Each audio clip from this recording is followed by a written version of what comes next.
Good morning everyone. BSc part second को हम आगे बढ़ाते हुए नेक्स्ट जो हमारे पास में लास्ट वीडियो में टॉपिक था वर्नर थ्योरी चल रही थी, जो 1892 में वर्नर नामक वैज्ञानिक ने दी थी। जो हमारे पास में किसी संकुल यौगिक की जलीय विलयन में प्रकृति, जल में उसकी प्रकृति कैसी होगी, ठीक है, उसकी ज्यामिति कैसी होगी, उसके आधार पे हमारे पास में वर्नर सिद्धांत दिया गया था, जिसपे हमने भिन्न भिन्न संकुल यौगिक दिए थे, यानी कोबाल्ट क्लोराइड और अमोनिया का हमने भिन्न भिन्न अनुपात में मिक्सर बना के और भिन्न भिन्न हमारे पास में संकुल यौगिक प्राप्त हुए थे, जिनके रंग और उनकी ज्यामिति, उनके ऊपर कैसे प्राथमिक संयोजकता, कौन सी द्वितीयक संयोजकता है, उनकी व्याख्या हमने लास्ट वीडियो में कर ली थी। आज का नेक्स्ट टॉपिक है वर्नर थ्योरी के अंदर कि जो हमारे पास में वर्नर सिद्धांत है उसका किस प्रकार हम सत्यापन करते हैं। ठीक है, वर्नर सिद्धांत का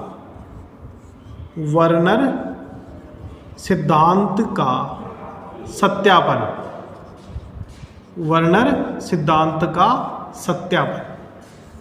वर्नर सिद्धांत के सत्यापन में हम पहले लेते हैं आयनिक अभिक्रिया।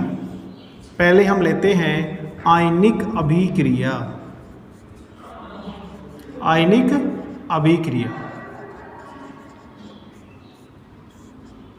ठीक है, अब देखो वर्नर सिद्धांत में हमारे पास में कोई भी संकुल यौगिक है, किसी भी संकुल यौगिक की हम अभिक्रिया AgNO3 से करते हैं। AgNO3 से करने पर वह आयनन होता है और आयनन होने पर वह AgCl यानी हमारे पास में AgCl का अवक्षय प्राप्त होता है। अब हमारे पास में कितने AgCl के अवक्षय प्राप्त होते हैं उसके आधार पे हम कह सकते हैं इस संकुल यौगिक की जो प्राथमिक संयोजकता है वो कितनी थी, क्योंकि जो प्राथमिक संयोजकता ऋणायनों के द्वारा बैलेंस होती है, ऋणायनों के द्वारा संतुलित होती है, यानी कि हमारे पास में जो भी संकुल यौगिक है उसकी अभिक्रिया में किससे करनी है, AgNO3 से करनी है, और AgNO3 से क्रिया करके उसका आयनन करेगा।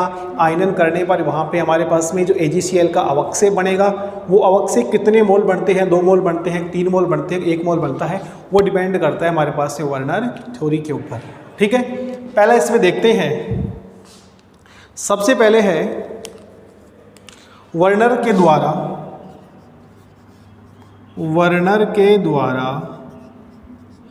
दिए गए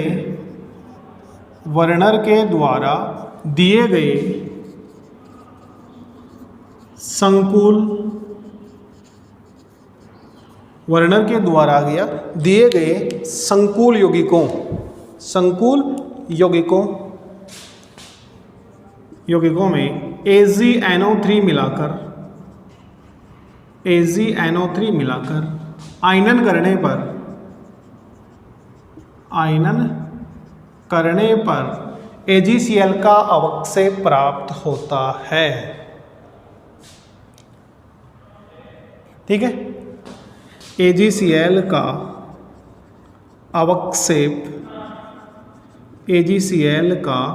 अवक्षेप प्राप्त होता है। जो भी कंपाउंड हमें दिया गया है उस कंपाउंड में हम AgNO3 मिक्स करेंगे, उस कंपाउंड का क्या हो जाएगा, आयनन हो जाएगा। आयनन होने के पश्चात वह आयनों में टूटेगा और वहाँ पे ऋणायन प्रति आयन है वो वहाँ से क्या होंगे, बाहर निकलेंगे, और ऋणायन प्रति आयन वहाँ से बाहर निकलेंगे तो Ag के साथ में क्या होंगे, ऐड होंगे। Ag के साथ में ऐड होने पर वो कितने AgCl के अवक्षय बनाते हैं, कितने मोल बनाते हैं, 2 मोल बनाते हैं, 1 मोल बनाते हैं, वो इसमें यहाँ पे डिपेंड करता है। ठीक है, AgCl का अवक्षय प्राप्त होता है। सबसे पहले हमारे पास में फॉर एग्जांपल जैसे जो भी कंपाउंड हम लेंगे वो कंपाउंड हमारे पास में क्या है, देखो इसका बनाना है हमें कंपाउंड 6NH3 का, या इसको हम लिख सकते हैं क्या होगा, CONH3 6Cl3। इस कंपाउंड में हमें क्या मिलाना है, AgNO3 मिलाना है। Cl3 में AgNO3 मिलाने पर इस संकुल यौगिक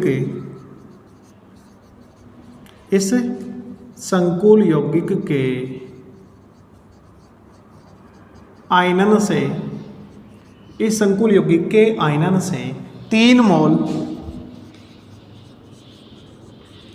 मोल AgCl अवक्षेप AgCl अवक्षेप प्राप्त होता है 3 मोल AgCl अवक्षेप प्राप्त होता है।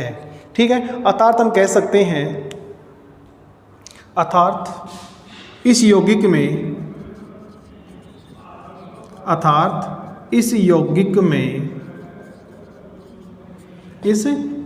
में या इस संकुल यौगिक में 3 क्लोराइड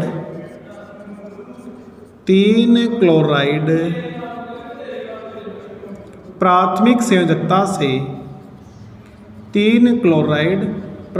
संयोजकता से जुड़े रहते हैं। यानी कि क्या होगा, देखो ये हमारे पास में संकुल यौगिक है CONH3 इसकी अभिक्रिया हम किससे कर दें, AgNO3 से कर दें। ठीक है, AgNO3 से करेंगे तो ये हमारे पास में क्या है, ऋणात्मक प्रति आयन है। जब इसका आयनन होता है तो आयनन का जो परीक्षण है वो कौन देते हैं, ऋणात्मक प्रति आयन है। अंदर वाले हमारे पास सेंट्रल मेटल आयन है, वो लिगेंड है जो हमारे पास में आयनिक मंडल में, उनका आयनन नहीं होगा। और यहाँ पे 3 मोल AgCl का अवक्षेप प्राप्त होता है। 3 मोल AgCl का अवक्षेप प्राप्त होता है। अर्थात हम कह सकते हैं इस संकुल के आयन के अंदर 3 Cl आयन हैं, वो प्राथमिक संयोजकता के द्वारा जुड़े हुए हैं, जबकि 6 NH3 द्वितीयक संयोजकता के द्वारा संतुष्ट रहते हैं। फॉर एग्जांपल हम इसका डायग्राम बनाएं तो ये कोबाल्ट, यानी इसकी हम ज्यामिति बनाएंगे तो ज्यामिति हमारे पास में ऐसी होगी, इसकी 6 NH3 हैं, वो हमारे पास में द्वितीयक संयोजकता से यहाँ पे क्या है, संतुष्ट है, क्योंकि यहाँ पे हमारे पास में इसकी समन्वय संख्या कितनी है, 6 है। जबकि 3 मोल AgCl बन रहा है, इसका मतलब ये है कि यहाँ पे 3 Cl है, वो प्राथमिक संयोजकता से संतुष्ट है।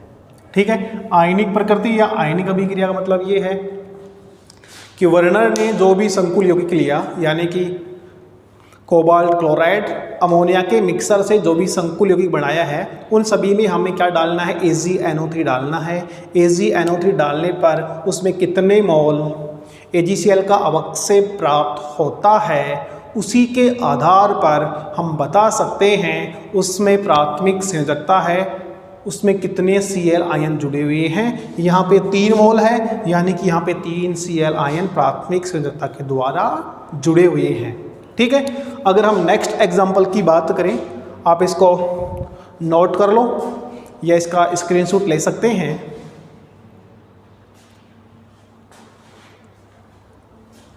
नेक्स्ट की बात करें हम, अब यहाँ पे 6 वाला था, 5 वाला ले लेंगे, उसकी ज्यामिति बना लेंगे, फिर 4 वाला ले लेंगे, फिर 3 वाला ले लेंगे। ठीक है, इस प्रकार हमारे पास में प्रक्रिया चलती रहेगी। ठीक है, दूसरा एग्जाम्पल लें हम,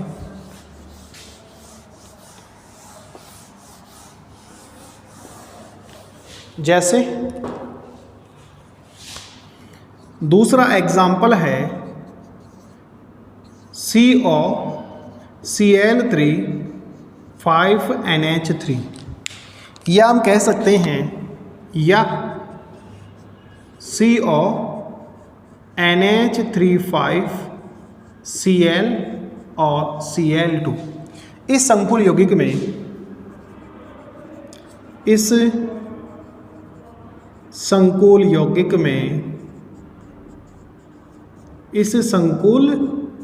में AgNO3 मिलाकर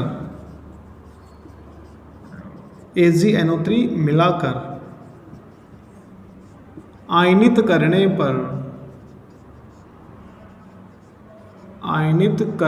पर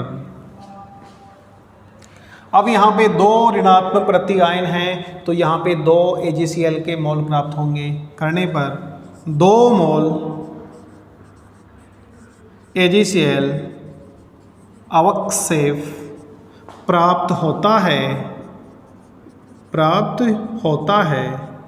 अर्थात अर्थात इस संकुल यौगिक में 2 Cl माइनस आयन या 2 क्लोराइड प्राथमिक संयोजकता से संतुष्ट होते हैं। यानी कि कह सकते हैं यहाँ पे Cl 3 है, लेकिन जो एक Cl है वो प्राथमिक संयोजकता और द्वितीयक संयोजकता दोनों का कार्य करेगा। ठीक है, इसकी ज्यामिति बनाएं तो ज्यामिति बनाने में क्या होगा, देखो ये हमारे पास में कोबाल्ट है, सेंट्रल मेटल आयन है। ये हमारे पास में समन्वय संख्या के आधार पे जो संकुल है NH3 5 NH3 हम यहाँ पे ले लेंगे, और एक हमारे पास में क्या है, Cl है। अब इस संकुल यौगिक की जो ऑक्सीजन अवस्था है वो तो +3 है, यानी कि यहाँ पे जो प्राथमिक संयोजकता है वो 3 है, लेकिन यहाँ पे केवल 2 मोल AgCl का अवक्षेप प्राप्त होता है। यानी क्लियर रूप से हमारे पास में जैसे Cl ये जो हमारे पास में 2 Cl हैं वो प्राथमिक संयोजकता को रिप्रेजेंट कर रहे हैं ओनली, और ये वाला जो Cl है वो प्राथमिक एवं द्वितीयक दोनों संयोजकताओं को रिप्रेजेंट कर रहा है। यानी ये Cl है वो प्राथमिक संयोजकता का भी कार्य कर रहा है और द्वितीयक संयोजकता का भी कार्य कर रहा है। ठीक है, नेक्स्ट एग्जांपल लें हम।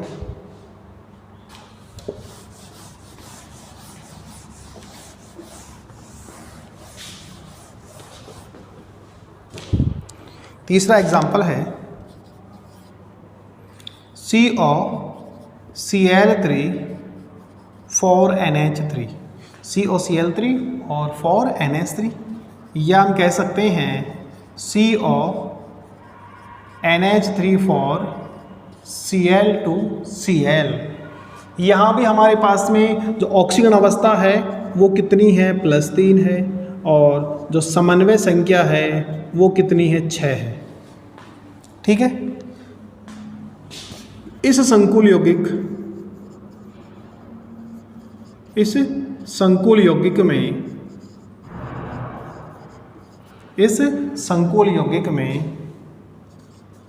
AgNO3 मिलाकर आयनित करने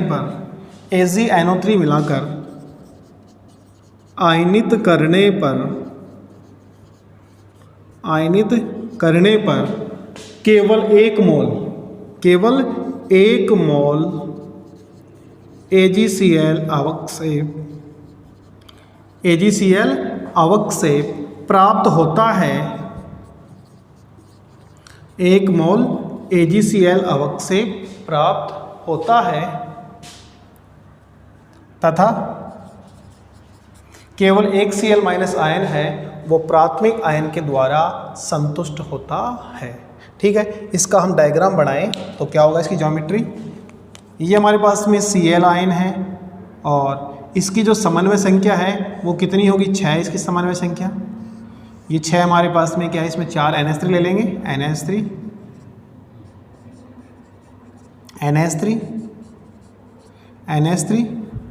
4 यहाँ पे NH3 ले लेते हैं, और यहाँ पे 2 क्या है हमारे पास में, Cl।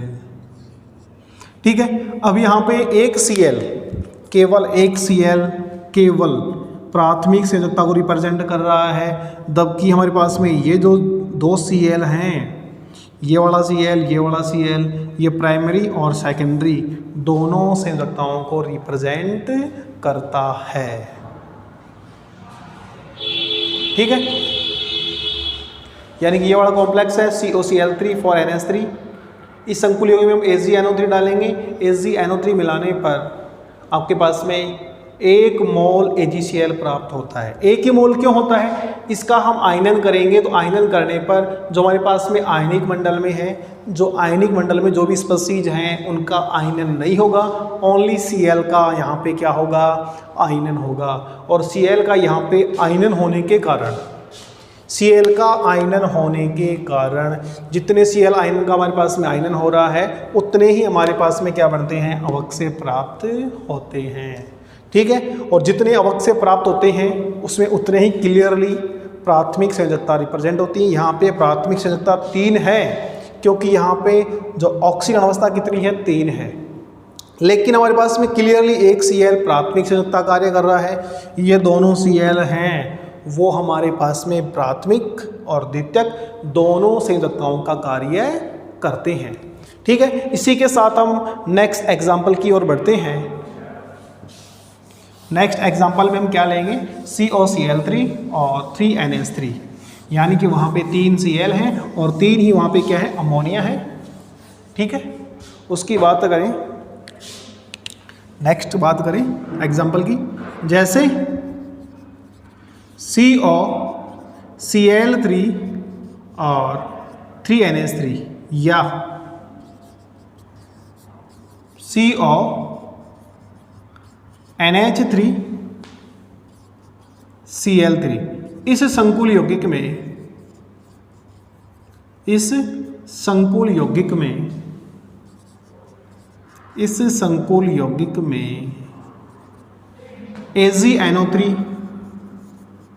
AgNO3 मिलाकर आयनित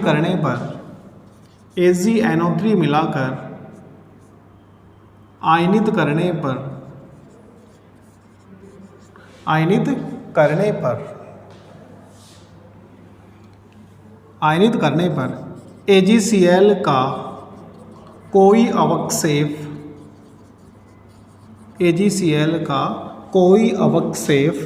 प्राप्त नहीं होता है। क्यों नहीं होता है? क्योंकि यहाँ पे कोई ऋणात्मक प्रत्यायन यहाँ पे रिप्रेजेंट नहीं है। ठीक है, अब यहाँ पे देखो इस वाले संकुल में जो समन्वय संख्या कितनी है, 6 है। समन्वय संख्या भी यहाँ पे 6 है और ऑक्सीजन अवस्था है वो भी कितनी है, यहाँ पे 3 है और समन्वय संख्या भी कितनी है, यहाँ पे 6 है। ठीक है, इसकी हम ज्योमेट्री बनाएं। ज्योमेट्री बनाने पर कोबाल्ट, ये हमारे पास में द्वितीयक संयोजकता और द्वितीयक संयोजकता है, उसको हम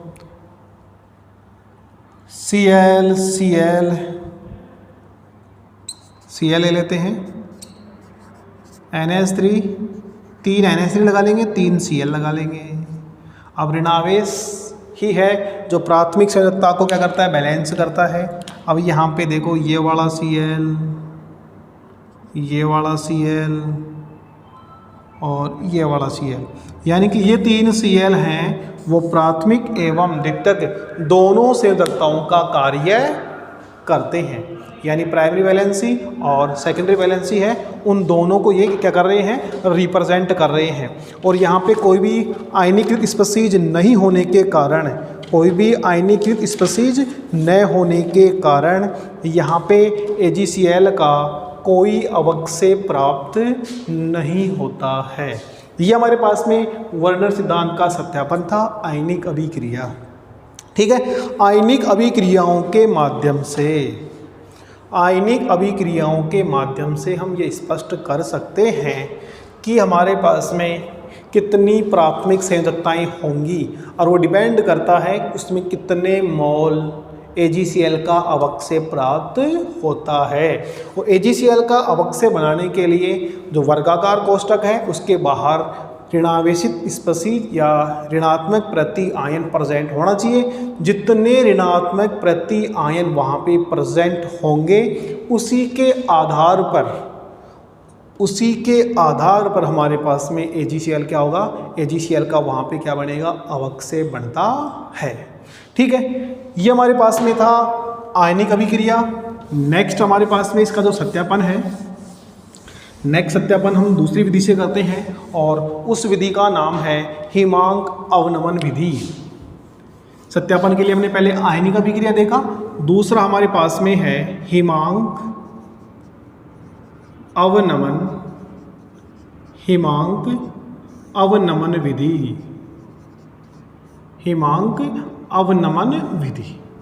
हिमांक अवनमन विधि क्या होती है? यह किस प्रकार संकुल यौगिकों के बारे में व्याख्या करती है उसको हम डिटेल से देखते हैं। ठीक है, सबसे पहले हमारे पास में क्या है, हिमांक अवनमन विधि के द्वारा, हिमांक अवनमन विधि के द्वारा, अवनमन विधि के द्वारा संकुल यौगिकों में, संकुल यौगिकों में, संकुल यौगिकों में कणों की संख्या एवं चालकता, कणों की संख्या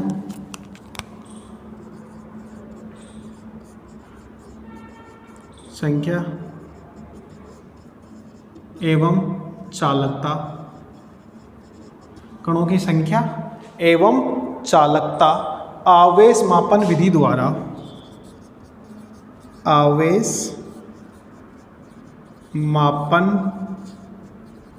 विधि द्वारा, आवेश मापन विधि द्वारा संकुल यौगिकों पर,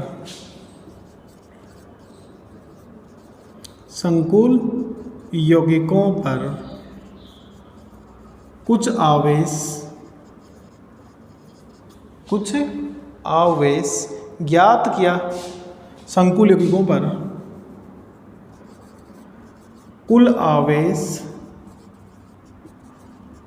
ज्ञात किया जा सकता है कि संकुल यौगिक पर कुल कितना आवेश है, उसमें कणों की संख्या कितनी है, उसकी चालकता कितनी है, उसको हम हिमांक अवनमन विधि के द्वारा ज्ञात कर सकते हैं।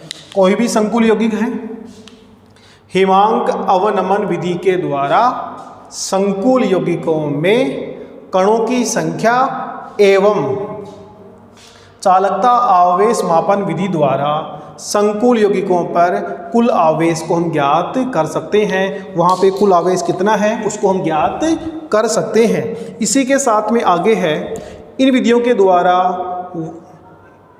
के द्वारा वर्नर द्वारा दिए गए यौगिकों में कुल कणों की संख्या एवं कुल आवेश निम्नलिखित प्रकार से दिए जाते हैं। इन विधियों के द्वारा वर्नर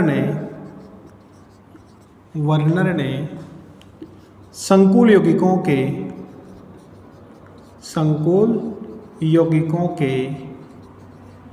कणों की संख्या एवं आवेश का मान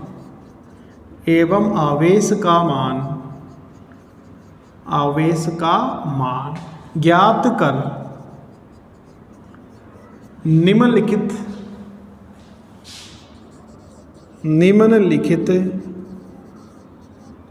सारणी के रूप में व्यक्त किया। उसने एक सारणी बनाई है, ठीक है। उस सारणी में क्या क्या है देखो,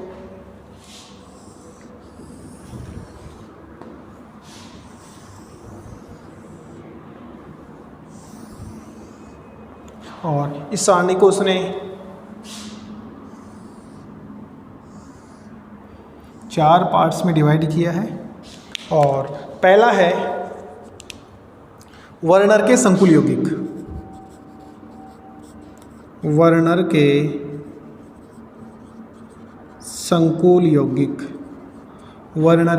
संकुल यौगिक हिमांक अवनमन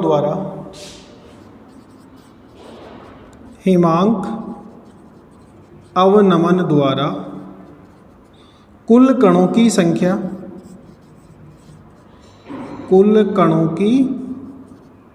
संख्या। नेक्स्ट हमारे पास में है चालकता आवेश मापन द्वारा,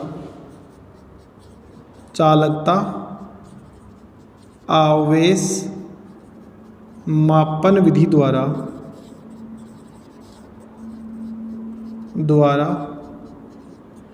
ज्ञात आवेश। और यहाँ पे क्या है, ये संकुल यौगिक। किस प्रकार हमारे पास में संकुल यौगिक बनता है या उप सहसंयोजक यौगिकों का निर्माण होता है, या हम कह सकते हैं यौगिक का सूत्र भी कह सकते हैं, और यौगिक का सूत्र। वर्णन सिद्धांत में हमारे पास में 4 प्रकार के, यहाँ पे हम एक चीज़ और लिख सकते हैं, क्रम संख्या 4 प्रकार के लेने हैं हमें, 1 2 3 4। पहला हमारे पास में होगा CONH, इसका बाद में बनाएंगे पहले, COCl3 6NH3। दूसरा लेते हैं COCl3 5NH3, COCl3 4NH3, COCl3 और 3NH3। फिर हमारे पास में हिमांक अवनमन के द्वारा कणों की संख्या यहाँ पे 4 आएगी, यहाँ पे 3 आएगी, यहाँ पे 2 आएगी और यहाँ पे 0 आएगी। अभी समझेंगे कैसे आती है कणों की संख्या। यहाँ पे 0 नहीं, यहाँ पे हम 1 कर लेंगे, एक कण कैसे आएगा अभी समझेंगे। और फिर है चालकता आवेश मापन विधि के द्वारा जो आवेश है उस आवेश का मान ज्ञात करते हैं, और जो कॉम्प्लेक्स बनेगा वो कैसे बनता है देखो, फिर समझेंगे इसको डिटेल से। ये कॉम्प्लेक्स बन जाएगा CONH3 6 और Cl3, CONH3 5 Cl2, CONH3 4 Cl, CONH3 Cl3। ठीक है, इसको आप एक नोट कर लो, और नोट करने के बाद में हम इसको डिटेल से बताते हैं किस प्रकार हम इसमें आवेश का मान ज्ञात करते हैं।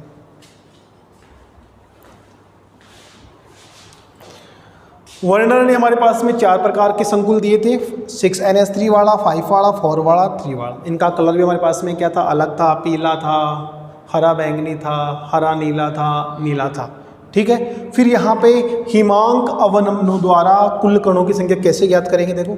ये वाला हमारे पास में कॉम्प्लेक्स है, इसका हम आयनन करते हैं, CONH3 6 और Cl3 है, इसका हम आयनन करेंगे तो क्या होगा देखो, CONH3 6 + 3 और 3Cl-।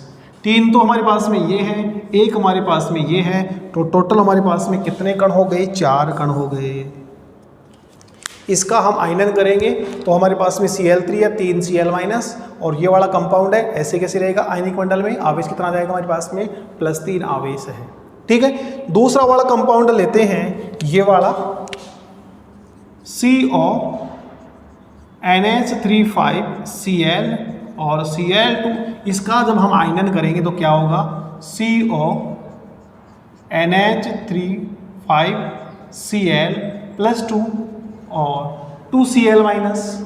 यहाँ पे 2 कण ये, 1 कण ये, तुम्हारे पास में 3 कण हो जाएंगे। इस वाले कंपाउंड को तोड़ेंगे, CONH3 5 NH4 Cl2 Cl है, इसको हम तोड़ेंगे तो क्या होगा देखो, CONH3 4 Cl2 + Cl-। और इस वाले कंपाउंड में हमारे पास में कणों की संख्या एक ही रहेगी, वही कण रहेगा। ठीक है, यानी कि वहाँ पे हमारे पास में Cl- वहाँ पे रिप्रेजेंट नहीं होंगे। और फिर चालकता आवेश के द्वारा जो आपन है ये 6 4 2 और 0 है। और इस वाले संकुल से हम ये वाला संकुल बना सकते हैं, यानी इसका हमारे पास में जो वर्नर का संकुल है उसका यौगिक का सूत्र हमारे पास में क्या हो जाएगा, ये वाला हो जाएगा। ठीक है, इस वाले का हम ये वाला सूत्र बना लेंगे। 4 वाला है 4NH3 2 Cl, 3 वाले हैं हम 3 वाला ले लेंगे। ठीक है, इसी के साथ में हमारे पास में एक सत्यापन और है, बिल्कुल इजी, उसी को हम और देख लेते हैं। इसको आप एक बार रिप्रेजेंट कर लो, ये सारणी इंपॉर्टेंट है। वर्नर के 4 संकुल थे, कोबाल्ट क्लोराइड और अमोनिया को उसने मिक्स करके और संकुल बनाया है। ठीक है, ये पीले रंग का होता है, ये आपके पास में कैसा था, हरा बैंगना था, ये हरा नीला, और हमारे पास में कैसा था, नीला था। यह आयन हमारे पास में, इसको तोड़ेंगे इस वाले को तो हमारे पास में 1 ये और 3 ये 4 हो जाएंगे, 1 ये 2 ये 3 हो जाएंगे, 1 ये 2 हो जाएंगे, और ये वाला हमारे पास टूटेगा नहीं, 1 ही आयन रहेगा। ठीक है, ये हमारे पास में आवेश का मान 6 4 2 1 0 को याद रख लेंगे। ठीक है, इसी के साथ में हमारे पास में नेक्स्ट सत्यापन है, ये यूनिट हमारे पास में आज कंप्लीट हो जाएगी।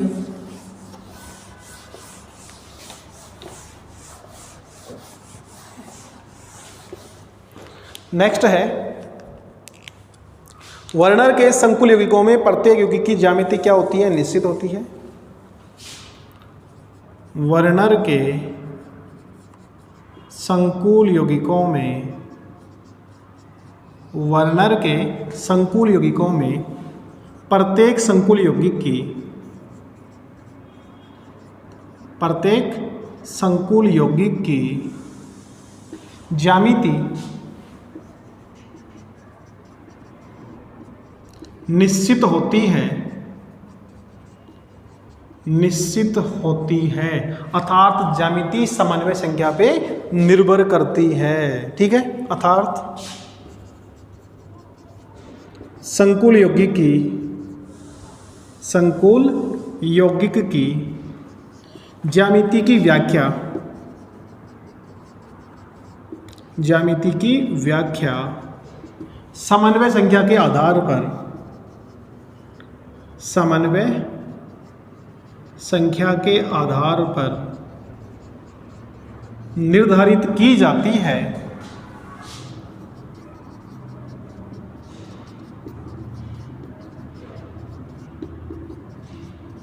निर्धारित की जाती है। अब कैसे हमारे पास में देखो, एक छोटी सी टेबल बनानी है हमें यहाँ पे। कोऑर्डिनेशन नंबर, मुख्य रूप से हम क्या लेंगे यहाँ पे, कोऑर्डिनेशन नंबर ले लेंगे। कोऑर्डिनेशन नंबर जिसको हम कहते हैं समन्वय संख्या, और ये हमारे पास में क्या है, ज्योमेट्री है। अगर हमारे पास में ये 6 हो सकता है, 4 हो सकता है, 3 हो सकता है, 2 हो सकता है, 4 6 2।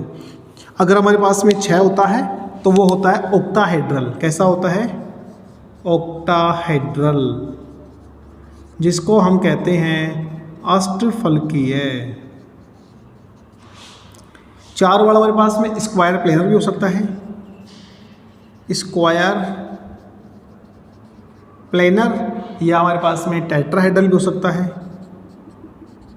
टेट्राहेड्रल भी हो सकता है। और ये हमारे पास में कैसा होगा, लीनियर होगा। ठीक है, यानी इस प्रकार हम संकुल यौगिकों की जो वर्नर सिद्धांत है, वर्नर सिद्धांत का हम सत्यापन 3 पार्ट में कर सकते हैं। ठीक है, यानी उसकी ज्योमेट्री है वो समन्वय संख्या पर डिपेंड करती है, उसके कणों की संख्या और उसका आवेश है वो हिमांक अवनमन विधि पर डिपेंड करता है, और उसकी जो प्राथमिक संयोजकता है वो डिपेंड करती है उसकी जो आयनिक अभिक्रिया है उसी पर। ठीक है, इसमें लास्ट टॉपिक और बच रहा है EAN, उसको हम नेक्स्ट वीडियो में पढ़ गए। ठीक है, धन्यवाद।